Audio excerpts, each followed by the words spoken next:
Hello and welcome to the Celtic Way. If you're joining us live, you've just seen a production hiccup. If you're watching the archive of this, you're not seeing that because I'm going to cut that out. So there we go.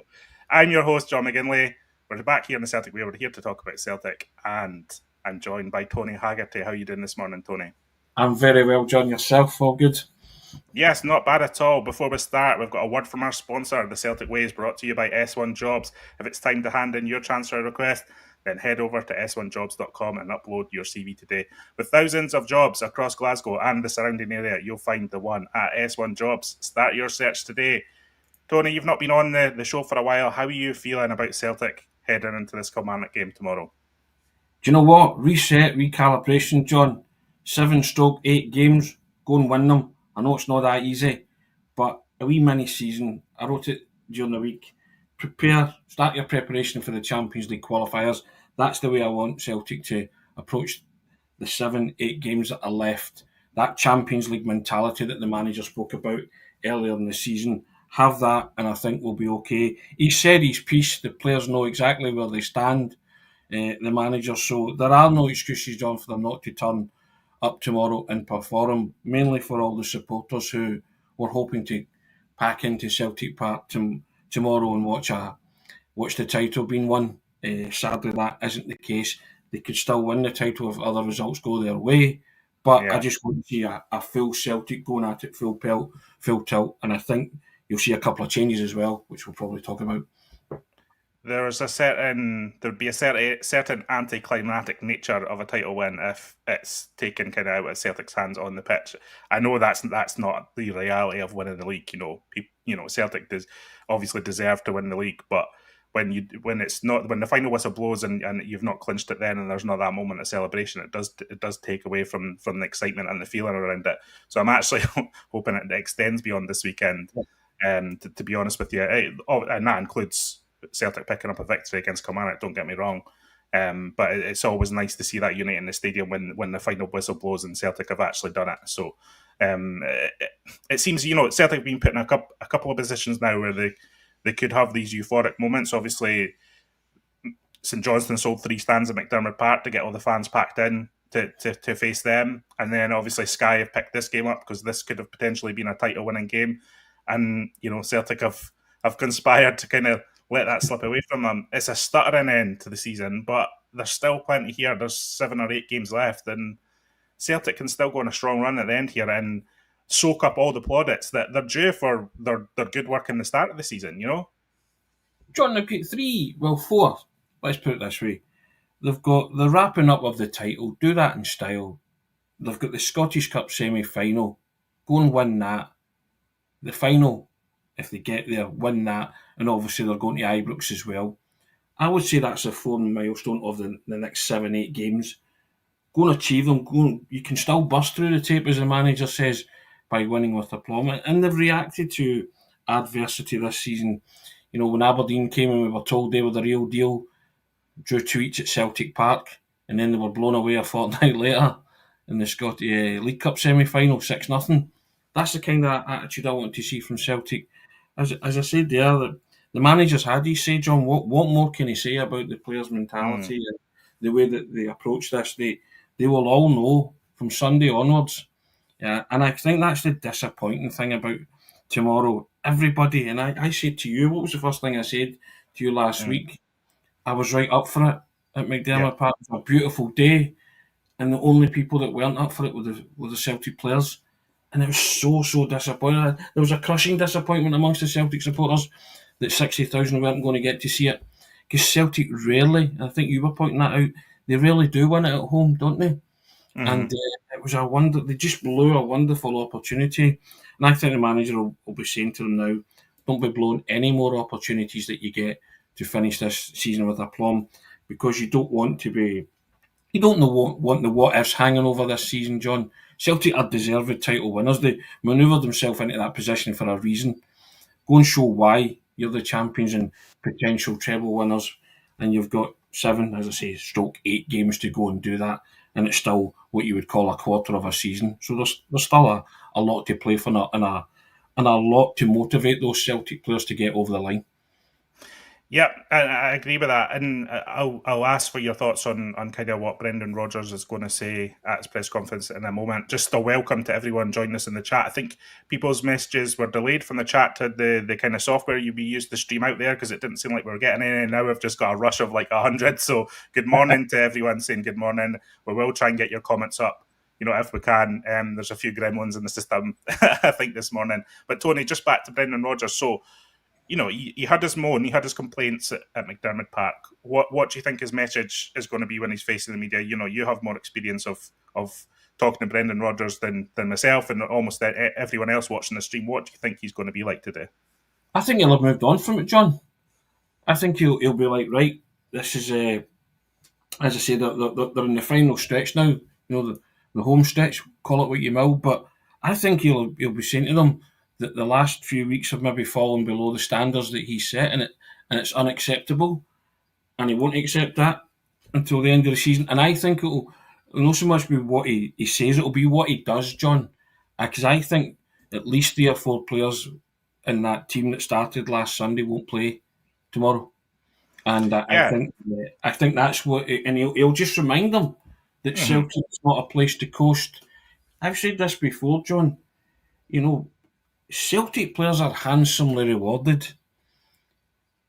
You want to compare it to other leagues, then that's fine. You can talk about Mm-hmm. the disparity in money, but Celtic players are handsomely remunerated. They certainly are. Yeah. And the supporters that turn up, the ones that paid 34 quid a ticket last week, the very least they expect is effort, and the very least they expect is for them to turn up when they have a chance to do something wonderful, which would have been win the title tomorrow in front of their own supporters. And they craved that. It's what they craved from this season, and they can still do that, I guess, if things go to plan.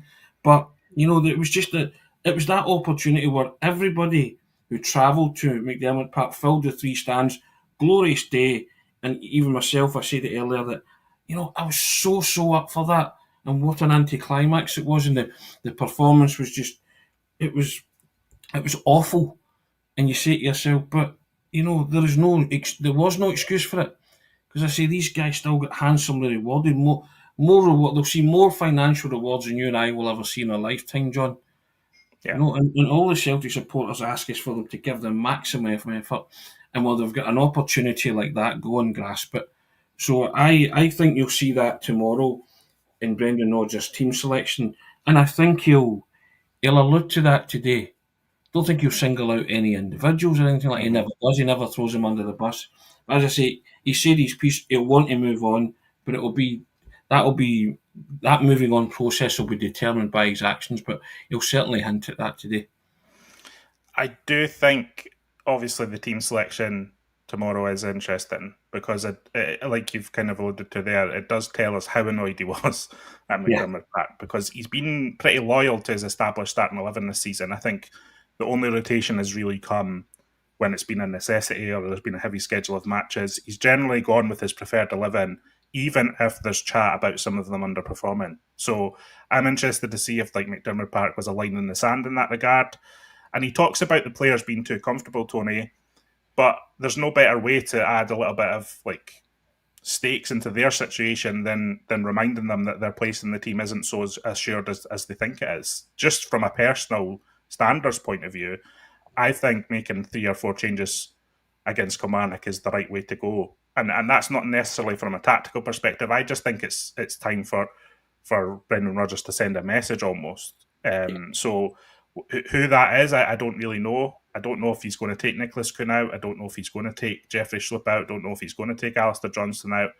And listen, some of these guys, in Alistair Johnston's case, for example, he's just played so much football this season for club and country. He's been all over the world. He's maybe just a bit jaded with it all. He maybe just needs a bit of a rest. yeah, And so Anthony Ralston coming into the team, you know, on paper, Alistair Johnston's a better player than Anthony Ralston. But I think in the context of everything that's happening around Celtic right now, I think it's good for Brendan Rodgers to send a message tomorrow and just freshen up that starting 11 a little bit. Paulo Bernardo's another one that I want to see come into the team because I think he's got that spark. I think he's got that bite in midfield. But my question to you is Brendan Rodgers going to do that, or is it just has he just been ticking the check boxes of what you say after a defeat last week.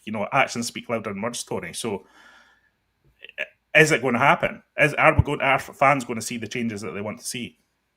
I think it will, because I think he was so angry last week. And as I say, confession time, I phrased my question wrong.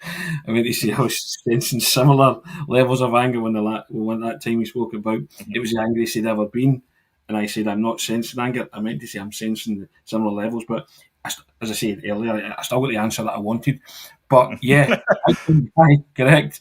I think he will make those changes. And do you know why? Because I think he'll say to the players, no comfort zone. And you say to them, there's a Scottish Cup semi-final place in that starting 11 up for grabs. There's a place at Ibrox in the team up for grabs. If you win that semi-final, there's a Scottish Cup final place up for grabs. You challenge certain players and say to them, you tell me why you should be in the team for all of those games should Celtic reach the cup final. You show me why. And as you say, there's been a loyalty to certain players. Alistair Johnston, in case I take on board, I think he has played an inordinate amount of football and could be jaded, but it's pretty noticeable, isn't it? You picked on the ones that everybody was talking about. I would go as far as to bring Bernardo and McCowan into the team tomorrow in place of Hatate and Engels. Mm-hmm. That's disgusted is a strong word, right? Disillusioned I was. Okay, I'll say disillusioned with Disillusioned, yeah. the pair of them last week, Hatate and Engels. And everybody said the captain escapes punishment. I thought the captain at least tried to be positive, was always trying to probe and go forward. So I'm cutting him some slack, and also the manager cut him some slack because he mentioned him and said he wasn't talking about Callum McGregor. We talked about the mindset and the mentality. He did single out Callum McGregor as someone he wasn't talking about last week. So obviously, McGregor's he loves McGregor, so he's definitely going to be in the team. So it's what the other two positions look like there. Yeah. So I'm bringing in Bernardo and McCowan, John. I'll call it right now. Not that the manager will call it that way, but that's what I want to see tomorrow. I want to see Yang replace Kuhn. And then you can argue the toss about Ralston coming in for Johnston. Probably would do it just for the freshening up factor. And then there's a case to be made for Trusty as well. Does he stay in the team or does somebody come in place of him? Here's a left field one for you, or a right field one, if you will. We know Brendan Rodgers loves Callum McGregor. We also know he loves and adores James Forrest. Is there scope for James Forrest making a sneaky wee start tomorrow? I just got a feeling that if Brendan Rodgers is sending a message, then James Forrest might be one of the veteran pros that he's turned to kind of prove his point. But I mean, that's a bit speculative because obviously James Forrest hasn't started the game for a good while. But I'm just kind of reading the tea leaves on what Brendan Rodgers is talking about, and I don't think I'd be that surprised to see James Forrest in the starting 11 tomorrow.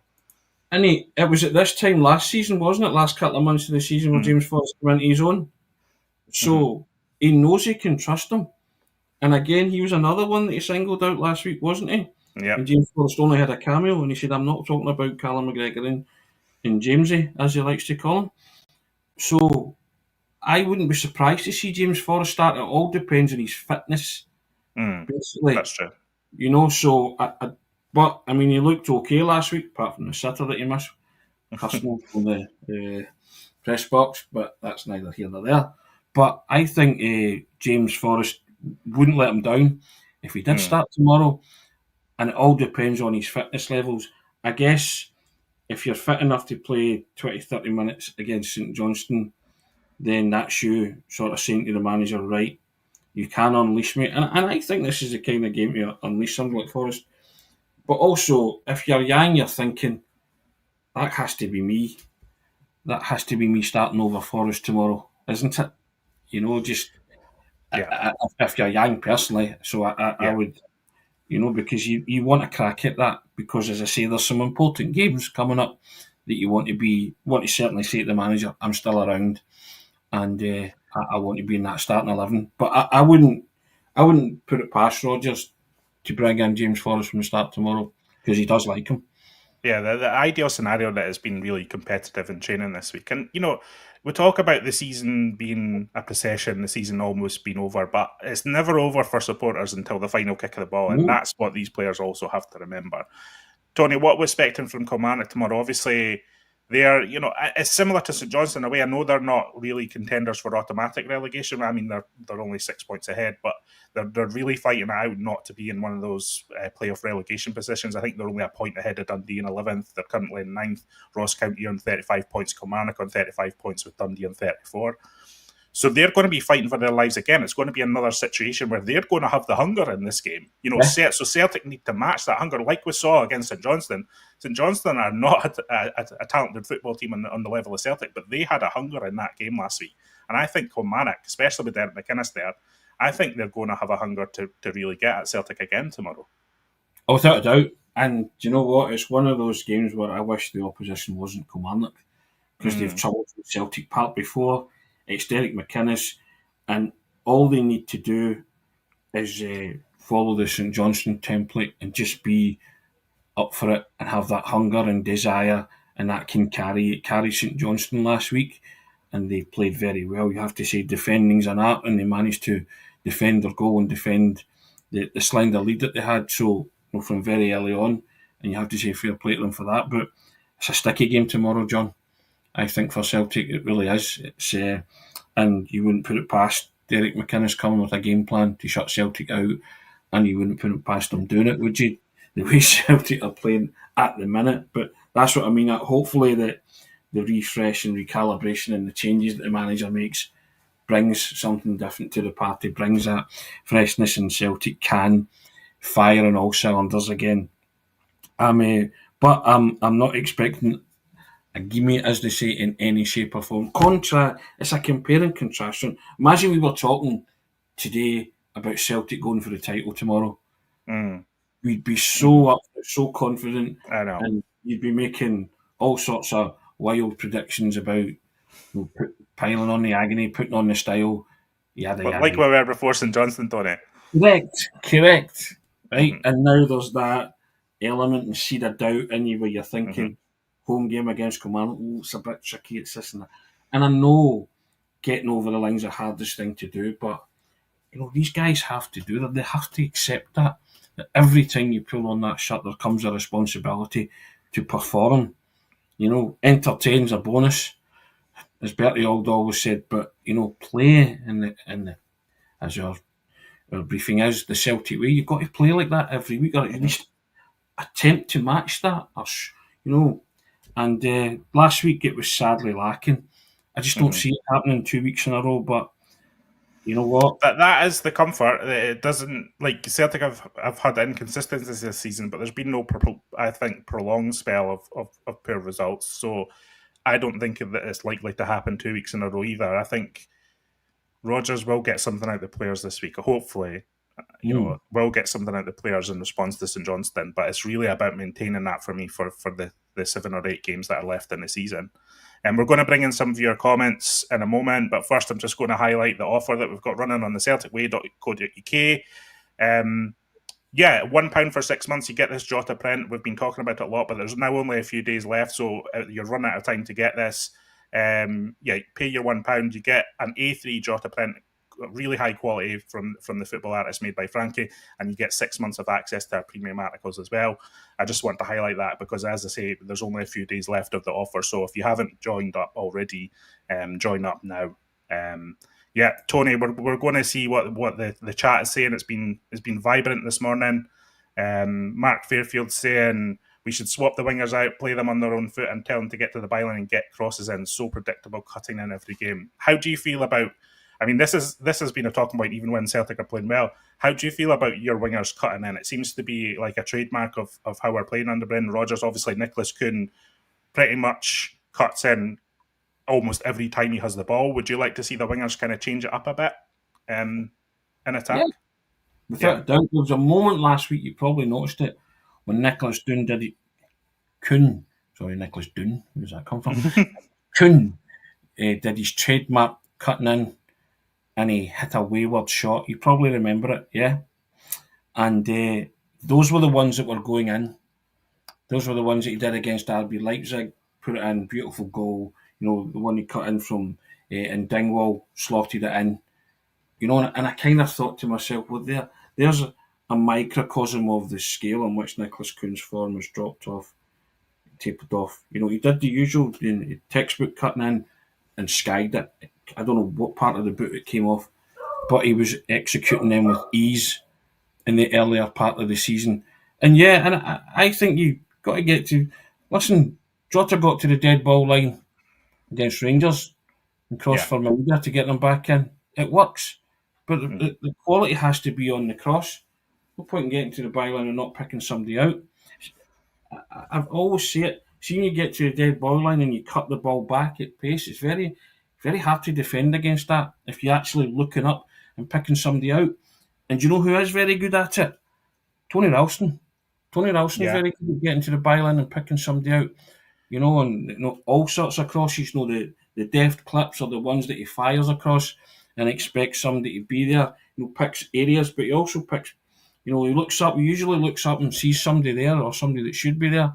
So I wouldn't be surprised to see Ralston in for that reason. Forrest is another who likes that kind of dink cross, doesn't he? Kind Yeah. of deft clip across. So again, he could feature for that reason alone, because we do have to shake it up, John. We have to do something a bit different. So I'm all for that. I think it's a fair point that the contributor makes there, the commenter. Yeah, on I mean, that. I think Andy Ralston has that directness. He loves the overlap, so that is an option. I mean, Brendan Rodgers, he does have options to change it up tomorrow, I think, if he does want to. Two comments on a similar theme here. Helen Feeks saying, let's see some of that fast-flowing football. Celtic cut out all the crap, side-to-side backwards ball, please. And someone else saying similar to that, Jerry O'Raw, saying stop the tippy-tappy play at the back and get the ball forward quicker. That's the solution. Are Celtic direct enough at the moment, Tony? That seems to be a theme. We're kind of recycling possession a lot between Cameron Carter-Vickers and Austin Trusty. Brendan Rodgers defends that by saying it's finding different angles of attack. But for me, it's just been a little bit slow, hasn't it? I mean, I think Celtic in that match against Hearts played some of the best football of recent weeks. So, and I think part of that was Callum McGregor taking possession very quickly off the defenders and driving the ball forward himself. Is that the key again? Do we need to get McGregor just on that ball and just driving forward? Because he seems to make better, quicker decisions than the defenders on the ball. Well, you saw the pass that he made to Maeda for the first goal against Hearts. Yeah. Textbook. Yeah. But again, it was the quick shunt from Schlupp that opened it all out for him. So it has to be done at pace. No point in knocking that about, because it becomes pedestrian and teams find that easy to read. And I think St Johnstone found that easy to read last week, or easier. When it's done quickly, then it's no surprise that Celtic can carve teams open, because that was 1, 2, 3 touches, balls in the back of the net. And it's been a hallmark of some of Celtic's goals this season. Slow, and then quick, bang, they're in on goal. There's been a few instances of that, so they have to kind of shake themselves out of that week and kind of lethargy that they found themselves in last week. Have to shake themselves out of that. I think Callum McGregor said that as well. Need to shake ourselves out of that. So they're very, very aware of it. That's the thing. If they were blissfully unaware of it, I would think there was a problem. But if they're aware of it, then they know what to do. It's about executing it, really, isn't it? So I agree with you. I think that Callum McGregor could be the key to doing things with pace and taking it off the defence, and because they'll knock it about between them all day, and it doesn't, you don't go anywhere, you don't gain any territory until somebody like Cameron Carter-Vickers maybe thinks, okay, I'm going for a 30-yard, 40-yard, 40 up the park. But I think that if you've got McGregor, Bernardo, and McCowan there, there's kind of legs there, isn't there? So I'm looking at. Well, there's a comment here from Henrik McClarson who raises the point of, is there a risk that Bernardo and McCowan don't know each other's game? It might lead to a disjointed performance. I'd be more inclined to change one of the midfield trinity rather than two. I mean, I understand that. I actually do, and I think, if it was me, I don't know if I'd change both of them tomorrow, like yourself, Tony. I know you're saying you want both of them changed. I'm just thinking Bernardo has that bit of bite that might lift Celtic's game beyond the kind of slow pedestrian stuff that we've been seeing from Rio Tate, for example. I think it's maybe time for him to come out of the team. And then if we have Bernardo and Engels there, really being aggressive in that midfield area and getting in the faces of the opposition and allowing Callum McGregor to perhaps be that more creative force from deeper. That might be the key. But you think you're wanting to just a bit of a reset in the midfield and just see how McCowan and Bernardo function together? I want some real energy in there, Mm. John, and a real pace and a tempo. And I also think it sends that message out to Engels and Hatate as well. No comfort zone. I'll bring these guys in. And if they do well, then yellow jersey stuff, as I call it, they'll retain the shirt. So I would offer them an opportunity, because it has been pretty hard to watch past couple of weeks. Hearts game apart. So I would, and I think saying what he said last week and then sticking with the status quo, I don't think Brendan would come out of that looking pretty, would he? Well, that's a good point as well. I've got a comment here from Lekadu, and there is people talking about Rodgers in the sense of what is his role in this kind of inconsistency. Lekadu saying Rodgers should be angry with himself. He's watched dire stuff we've been playing for ages, yet has done nothing about it. There has been a kind of... I think he has been slow to address some of the problems, because I think Celtic fans have been talking about this for quite a while now, and we haven't really seen the refresh in the team. We haven't really seen that motivation spike. How much of this is on Rodgers? Ultimately, Rodgers takes responsibility for everything at Celtic, and I think he would be, I think he would admit that. I think he even said that to you in the press conference at McDermott Park. Did he not, Tony? He kind of said, "I've got to look at myself first and foremost," and I think hopefully that's what he's been doing this week too. Well, again, I hope there's been a lot of introspection there and navel gazing, as they say, and say, right, what could I have done better? I thought it was poor that Paulo Bernardo never even came on in that game. Mm. You know what I mean? Your midfield wasn't functioning. Hatate and Engels in particular, struggling. McCowan came on, he was unlucky with a shot about he injected something in the latter, but by then it's getting to desperation, isn't it? And you're throwing the kitchen sink at it and stuff. But I was astounded that Bernardo didn't come on, unless it was a fitness thing. I don't know, but I just wanted him to come on, because I thought he could have made a difference. Let's put it this way: he would have contributed more than the other two over the whole game, who were pretty dire and anonymous. So but again, he might hand them the reins this weekend and say, right, on you go, here's an opportunity, what's at stake. And he did say that. He did mention the fact that he's got to look at himself. So I think there've been a lot of... I think Monday would have been an interesting fly in the wall experiment at Lennoxtown. I'd have loved to have been there. There's a contradiction though, Tony, isn't there, of everyone speaking out after losing against St Johnstone and being on the brink again. And I've said this a lot, but a 6 treble in less than a decade, that's what Celtic are kind of on the brink of here. So that it's hard. It's hard, isn't it? It's hard to balance up. It's hard to weigh up, because I think some of the gripes and the complaints are legitimate. I don't think this is just a gnashing of teeth of fans. And I think if it was, I think Brendan Rodgers would say so in the media. But if you don't need to go far from the Celtic camp to find criticism of Celtic at the moment, because Brendan Rodgers will point the fingers at his team before anyone does. So if Brendan Rodgers is doing that, then I think fans are liable to look at the situation as well and have their own complaints. But it is a strange situation, isn't it, Tony? The contradiction of that. Do you know what? And there's not a sense, those people, it's pure entitlement. No, it's nothing to do with entitlement.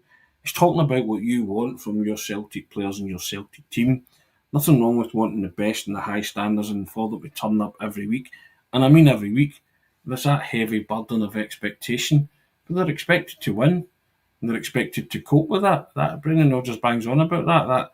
That's what being at a big club's all about.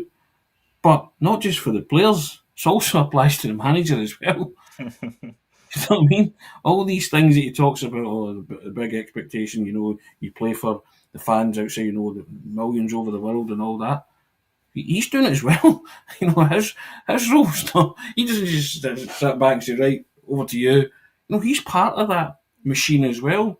So when it goes wrong, then they all have to look individually and then as a collective and say, okay.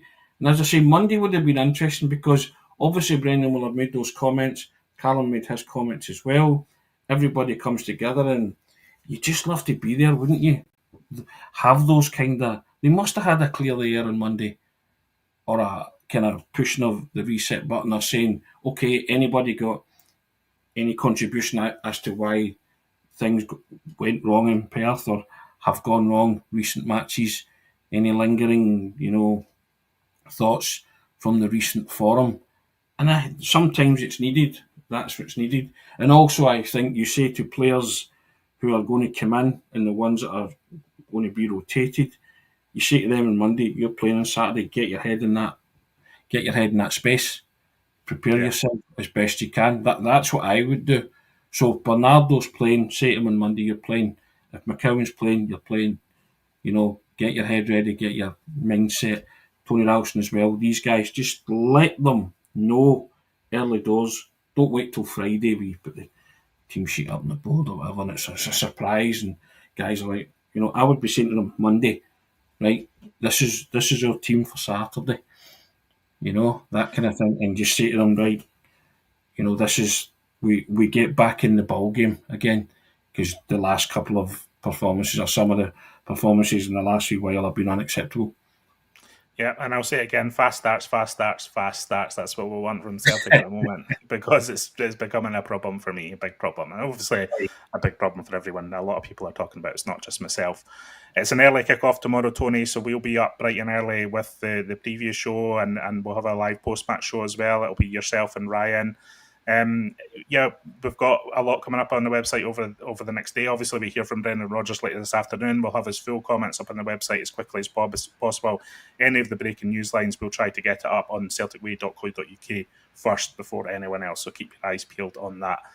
Yeah, Tony, any last thoughts before we say goodbye this morning? I just want Celtic to get back on the horse and back on the horse. Okay. Yeah, big style. Fast start, I think that's got to hashtag fast start. Yes, indeed. Hashtag fast start. Okay, everyone. Well, as I say, we'll see you tomorrow morning for the preview show with the team news. Tony and Ryan will be there, and we'll have another live show on YouTube tomorrow as well. We'll be back on Monday. Hamish will be back on Monday with the morning briefing. So have a great weekend, everyone. Hopefully this is a weekend that Celtic get back on track again. Thanks for joining us in the chat. Thanks for joining us in the comments. We've been John and Tony at the Celtic Way, and we'll catch you again next time. Goodbye.